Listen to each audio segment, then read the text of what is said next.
श्री हरिवंश सखीजू, एक के बाद मेरी दूसरी उपस्थिति है दीक्षा के लिए।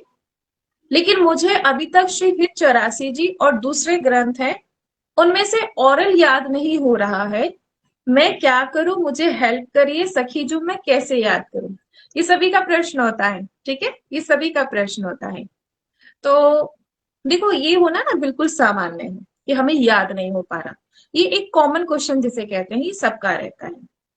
वाणी जी, आपको जल्दी से याद नहीं हो रही, इसका केवल केवल एकमात्र कारण यही है कि अभी नियम नहीं है, क्योंकि यहाँ जो भी बात आती है ना वो नियम की ही आती है।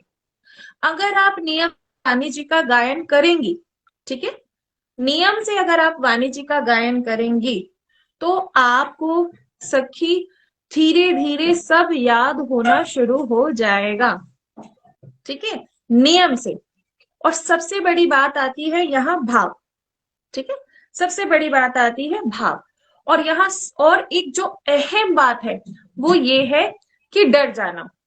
सभी डर जाते हैं, देखा जाता है, सबको बहुत डर लगता है। और हालांकि आपको पता है ये प्रेम का मार्ग है, प्रेम मार्ग।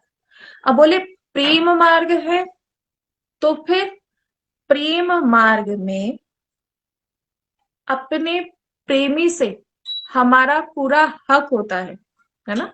हम उनसे कह सकते हैं नहीं याद हो रहा, हमने कल भी जैसे बताया था कि रोएंगे कि हमें याद नहीं हो पा रहा, है ना, हम पूरा प्रयास कर रहे हैं। तो सच में फिर बड़ी कृपा श्री जी आप पर करती है। अभी आप लोग बहुत डरे हुए हैं, नहीं याद होगा तो दीक्षा कैसे मिलेगी? कल भी ये बात बताई गई थी कि दीक्षा आपको, अभी तो बस अभी आपको मंत्र नहीं मिला ना, नहीं, गुरु जी ने आपको सबको स्वीकार कर लिया है, इसीलिए आप इस मार्ग पर चल रहे हो, इसीलिए आप इतना प्रयास कर रहे हो, ठीक है। इसलिए यहाँ आपको किसी को भी घबराने की आवश्यकता नहीं, ठीक है।